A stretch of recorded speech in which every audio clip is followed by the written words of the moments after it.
আসসালামু আলাইকুম। নিউক্লিয়ার ফিজিক্সের আজকের এমসিকিউ ক্লাসে আপনাদেরকে স্বাগতম। এটা আমাদের এনটিআরসি ফিজিক্স পেইড কোর্সের একটি ক্লাসের অন্তর্গত। আমাদের প্রশ্নটি হচ্ছে বিটা ডিকে এ ম্যাথ নাম্বার সেটা কি বাড়ে, কমে, অপরিবর্তিত থাকে না দ্বিগুণ হয়? বিটা ডিকের ক্ষেত্রে ম্যাথ নাম্বার অপরিবর্তিত থাকে। কেন? কারণ বিটা পার্টিকেল যদি নির্গত হয় তাতে কোনো সমস্যা নেই, যেহেতু বিটা পার্টিকেল বলতে রিপ্রেজেন্ট করে আপনার পজিট্রন বা ইলেকট্রনকে। আর পজিট্রন আর ইলেকট্রনের ম্যাস কিন্তু বেসিক্যালি জিরো, ঠিক আছে? মানে জিরো বলতে অ্যাজ ইন কম্পারেবলি চিন্তা করলে তুলনামূলকভাবে এটা একেবারেই নগণ্য। সো বিটা ডিকে যদি হয় তখন ম্যাস আসলে অপরিবর্তিত থাকে। এখন দেখেন গামা রেডিয়েশনের ক্ষেত্রে কি ম্যাস পরিবর্তন হয়? না, ম্যাস পরিবর্তন হয় না, চার্জ পরিবর্তন হয় না, কিছুই পরিবর্তন হয় না, ঠিক আছে? সো কিছুই পরিবর্তন হয় না, এটা হচ্ছে উত্তর। আসলে গামা কোনো কিন্তু পার্টিকেল না যে ম্যাস পরিবর্তন হবে। গামার কোনো মানে ম্যাসের কোনো প্রশ্নই নেই। গামার নিচে কোনো চার্জ নাই, সো চার্জের পরিবর্তনের কোনো প্রশ্ন আসে না এখানে। এর পরবর্তী প্রশ্ন হচ্ছে নিউট্রিনোর ধারণা কে দেয়? নিউট্রিনো এক ধরনের পার্টিকেল, আমরা জানি। এটা ধারণা দেয় হচ্ছে পলি।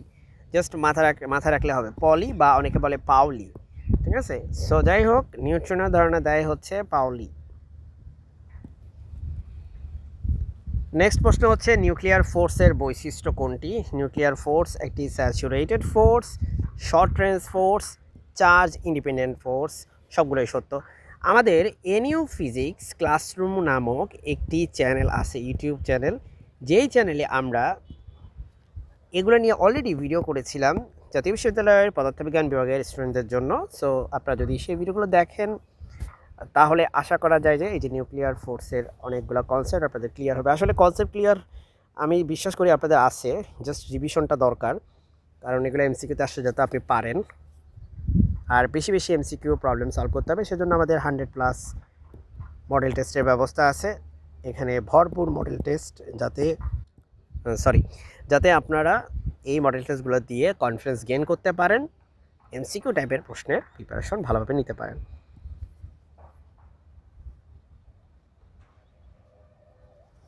একটু একটু বলা উচিত মনে হয় যে চার্জ ইন্ডিপেন্ডেন্ট বলতে তো বুঝতেছেন যে নিউক্লিয়ার ফোর্স হচ্ছে চার্জের উপর ডিপেন্ড করে না। সো প্রোটন এর চার্জ থাকলেও সেই চার্জের জন্য নিউক্লিয়ার ফোর্সে কোনো এফেক্ট নাই। আবার শর্ট রেঞ্জ বলতে বোঝায় নিউক্লিয়ার ফোর্স বেশি দূরে কাজ করতে পারে না, মাত্র 10⁻⁻15 মিটার হচ্ছে এটার রেঞ্জ। সো এটা নিউক্লিয়াসের ভিতরেই কাজ করে। সো এটা সবচেয়ে স্ট্রং ফোর্স হওয়া সত্ত্বেও এটার এফেক্টটা দূরে নাই, শুধু নিউক্লিয়াসের ভিতরে।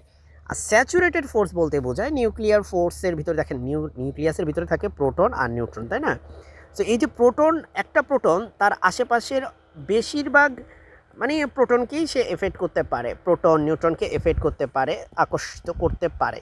কিন্তু একটা প্রোটন সে তার দূরে থাকা কোনো প্রোটনকে বা নিউট্রনকে সে আকর্ষিত করে না। একই রকমভাবে একটা নিউট্রন সে তার আশেপাশে থাকা নিউট্রনগুলোকে এফেক্টেড করতে পারে। বেশ দূরে থাকে যারা, তাদেরকে সে বলতে পারেন যে এফেক্ট করতে পারে না। এটাই হচ্ছে স্যাচুরেশন। হ্যাঁ, এটাই হচ্ছে স্যাচুরেশন, বা এটার একটা বাংলা আছে, সেটাও একটু লিখে দেওয়া উচিত, সম্পৃক্তি। সম্পৃক্তি ওই যে কেমিস্ট্রিতে আমরা স্যাচুরেশন পড়ে আসছি না, অনেকটা ওই রকম টাইপের। আচ্ছা, সো কেউ স্যাচুরেটেড হয়ে গেলে সে তার বেশি দূরের কাউকে ইনফ্লুয়েন্স করতে পারে না। Idea is concept is something like that. Nuclear binding energy মাপা হয় ভাই, এটা তো আপনি জানেন যে নিউক্লিয়ার বাইন্ডিং এনার্জি নর্মালি আমরা জুল দিয়ে মাপি না, কারণ জুল অনেক মানে বলতে পারেন যে বড় একক হয়ে যায় আর কি নিউক্লিয়ার বাইন্ডিং এনার্জি মাপার জন্য।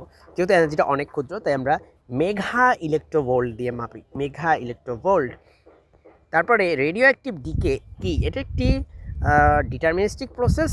নো, এটা কোনো ডিটারমিনিস্টিক প্রসেস মানে হচ্ছে একদম লাইক নিশ্চিত বা নির্ণয় করা যায় এমন, সেটা না। Random process, yes it can B A random process, মানে এলোমেলো process. Exactly, it's a probabilistic process, মানে এটা সম্ভাবনার উপর ডিপেন্ড করে। ইটস এ পিরিয়ডিক প্রসেস না, এটা না বারবার একই জিনিস হচ্ছে, ঘুরে ঘুরে হচ্ছে, ব্যাপারটা এরকম না, ঠিক আছে? It's a linear process? No, it's not a linear process. So answer হবে হচ্ছে খ। এরপরে হচ্ছে নিউক্লিয়ার স্পিন।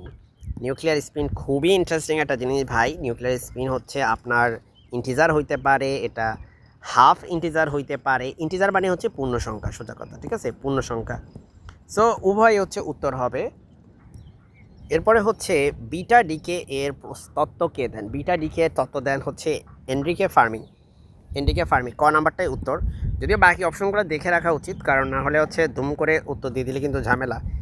সো উত্তর হবে হচ্ছে এনরিকে ফার্মি, মানে হচ্ছে ক নাম্বারটা বিটা ডিকের তত্ত্বতে। নিউক্লিয়ার ম্যাগনেটিক মোমেন্ট নির্ভর করে কিসের উপর?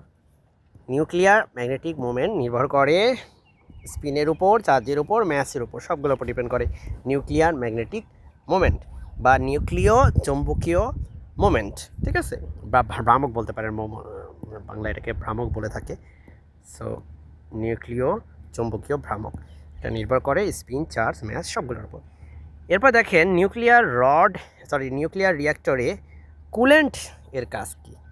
ভাই নাম শুনে তো বোঝা যায় কুলেন্ট হচ্ছে তাপ সরায় বা ঠান্ডা করে, ঠিক আছে, কুলেন্ট হচ্ছে ঠান্ডা করে। এরপরের প্রশ্ন হচ্ছে নিউক্লিয়ার পাওয়ার প্ল্যান্টে শক্তি আসে কিভাবে? শক্তি আসে হচ্ছে ফিশন রিঅ্যাকশন থেকে। ফিউশন না, ফিউশন হচ্ছে সূর্যতে হয়, সান বা অন্যান্য নক্ষত্র স্টারের মধ্যে হয়, সেটা হচ্ছে ছোট নিউক্লিয়াসগুলো যুক্ত হয়ে হয়ে একটা বড় নিউক্লিয়াস তৈরি করে।